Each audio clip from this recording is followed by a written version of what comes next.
My name is Mike Sahari from the Church of Scientology, Mission of Riverdale, 308 Broadview, and this is Sunday service. Today we're going to take up a different kind of a subject, and I'm going to clear up a few words, but I want to orient you a little bit as to why we're going to take this subject up. The society around you can be a little bit confusing at times. You get different messages. Some are good, some are bad. You don't know if they're true or they're not. And you could somewhat go the effect of them or just really not know and not make a decision. So I'm going to hopefully give you a bit of information which will help you with that particular concept. Okay? All right.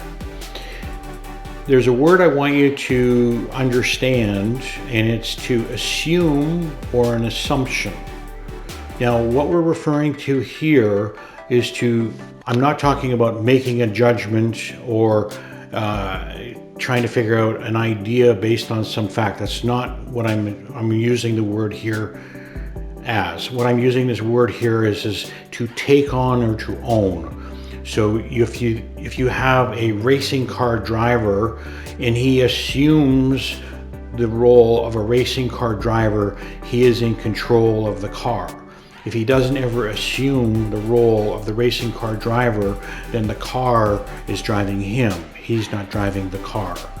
If you have a parent and a father or a mother never takes on the role or never assumes the role of the mother or the father and is still being the teenager, the rebellion, the whatever, then the child suffers because they don't have that person there who's wearing the role and the duties and the responsibilities of that particular position.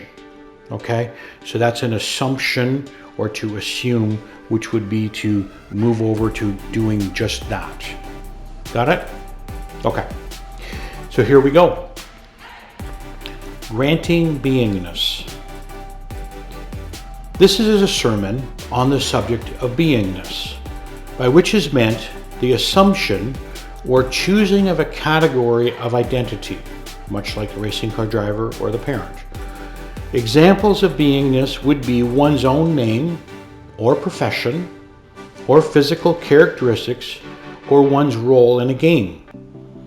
So if we say take football and one person is the quarterback, then he is the person who is in charge of the offensive team to direct it towards winning a goal against the opposition.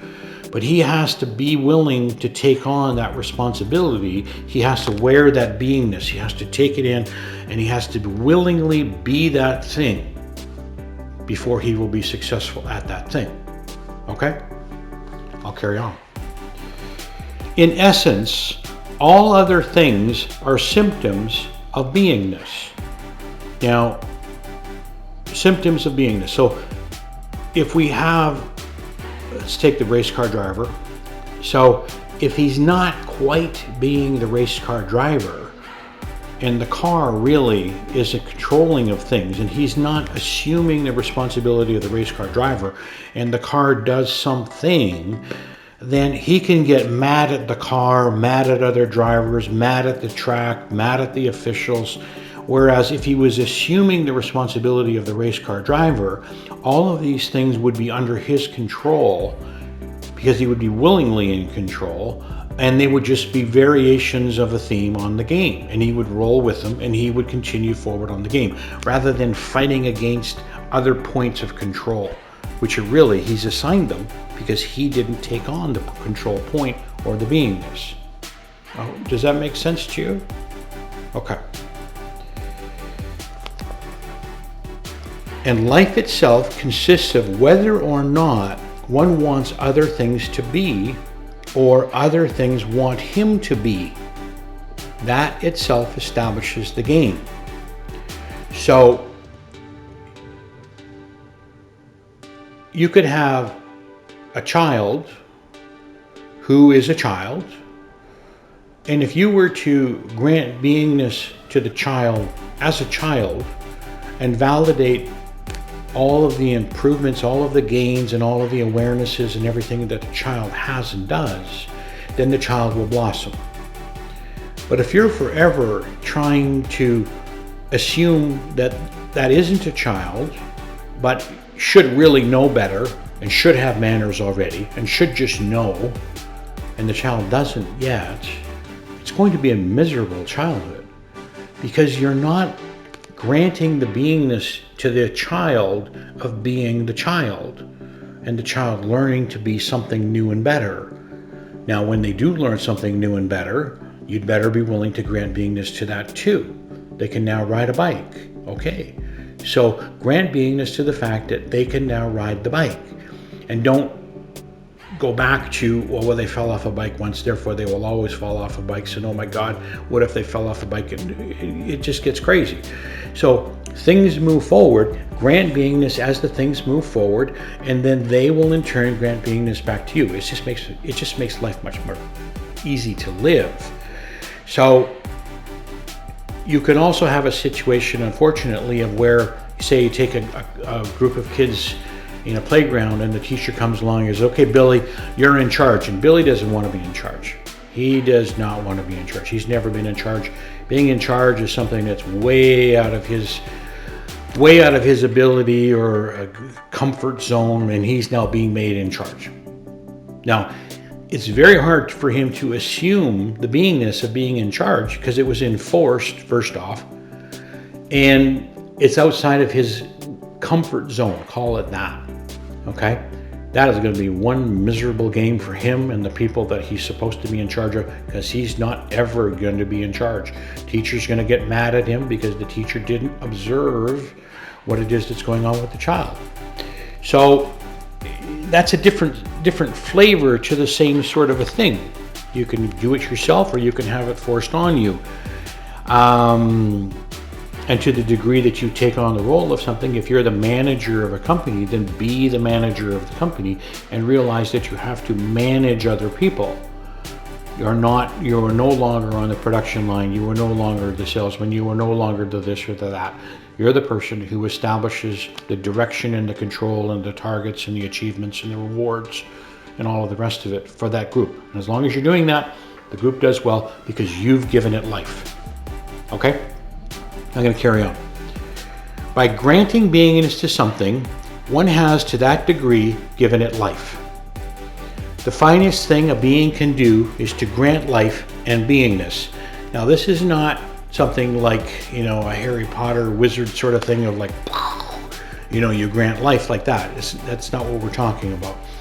What we're talking about is having a willingness for the other thing to exist.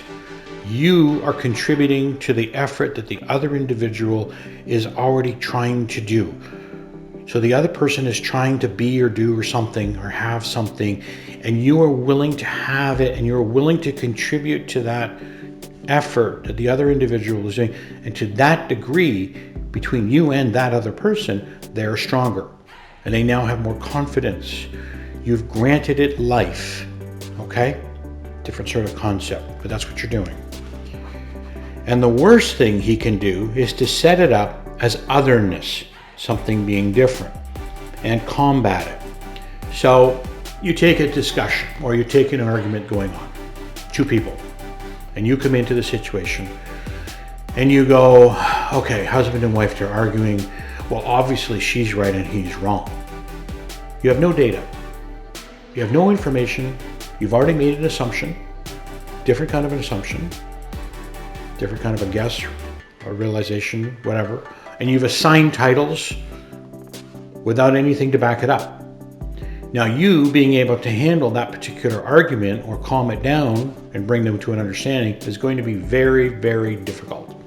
Now, let's take a look at it a different way. So there's two people that are arguing, and you come into the situation and you are willing to have or grant beingness to each of the parties, and they have different viewpoint on certain things. They have a viewpoint on things because of what it is that they have been raised or think or learned or do or whatever. And if you're willing to understand them and grant beingness to them, then you can probably see where the conflict lies, and you can also see how to resolve it so that there's no more clash between the two. They're just two different individuals with two different viewpoints because they've lived two different lives, and each of them is right in their own viewpoint. And if you're willing to grant that beingness to them, then you can help them to grant beingness to each other. But if you walk in with the assumption that one is wrong and one is right, it's not going to resolve. And you're going to walk away from that situation with an enemy. Okay? So you have to be willing to grant beingness. You have to be willing to duplicate. Why is this person doing and being whatever he's doing? And if you're willing to do that, then your understanding is going to go way, way, way up on the situation. It'll carry on. It's a very funny thing. Some fellow comes over the top of the hill and he sees a town lying out in front of him and he says, "What a horrible, ramshackle, mean, ugly, vicious place that it is." And the next fellow comes over the top of the hill and he takes a look at this town and he invests it with beingness and he says, "There's a town there." Now, the first fellow goes down into the town and nobody does anything for him. And if they shoe his horse or patch his car or do something for him, they'll put the shoe on backwards or patch the tire up in some outlandish fashion, and that won't last very far. And things just kind of go that way, and he'll be overcharged for it. And the fellow who is granted beingness to go into the town comes through and he finds everybody real nice to him. And he gets a good room in the hotel, and the chow's good, and everybody's happy and cheerful about the whole thing. That's what he runs into continually through life. He's granting beingness to things. Okay? Now, an artist can come in, a writer, a poet, something of the sort, and grant a new beingness to town, sort of out of whole cloth. Now, whole cloth here is being used as like with no basis for reality. You're creating it out of your own reality yourself. There's nothing there that would indicate that this is the way it is, but this is your reality, your picture that you're going to paint. Okay? Sort of out of whole cloth. He just looks around and he says, "Why?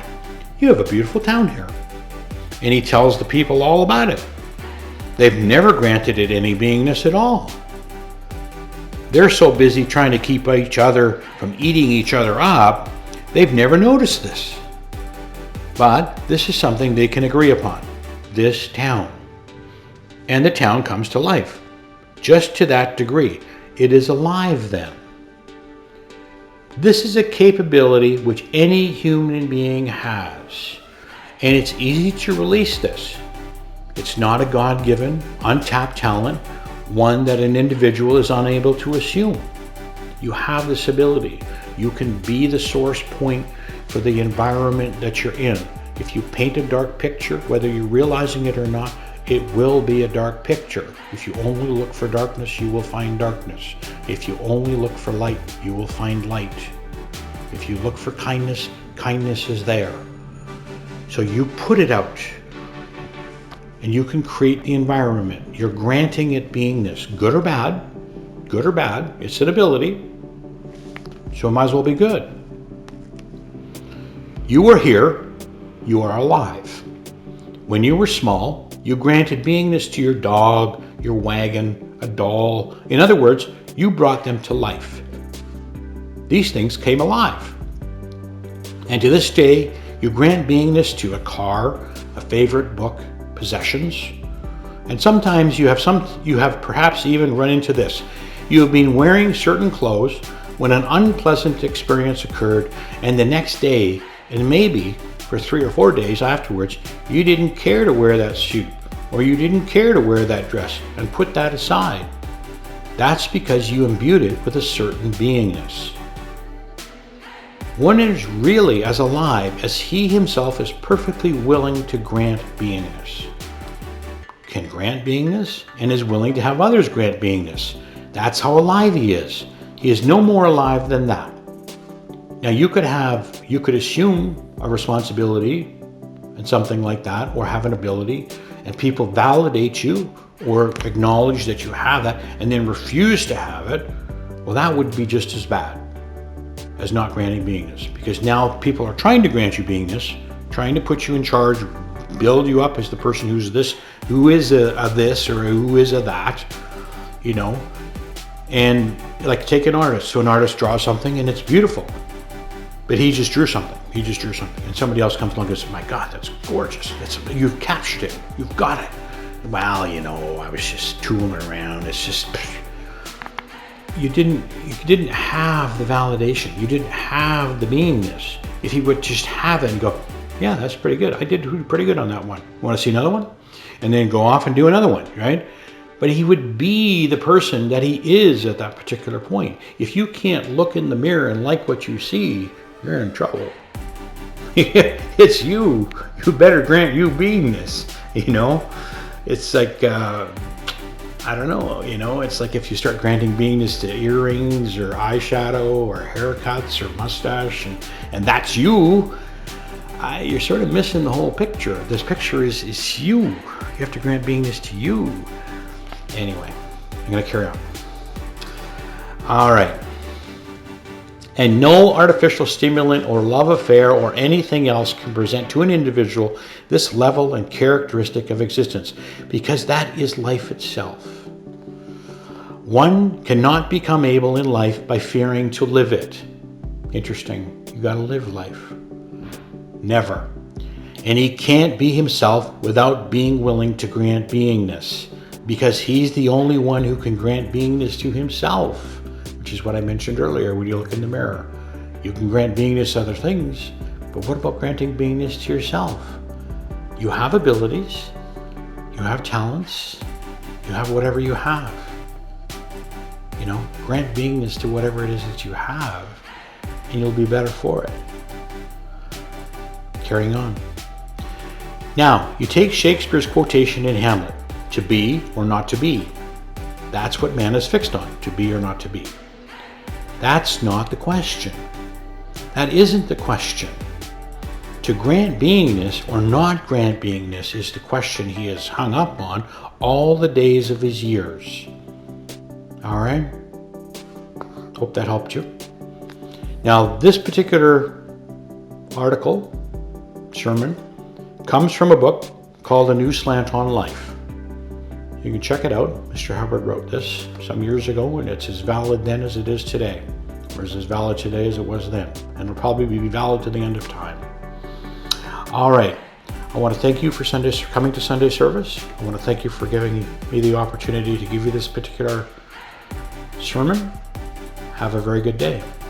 Take care.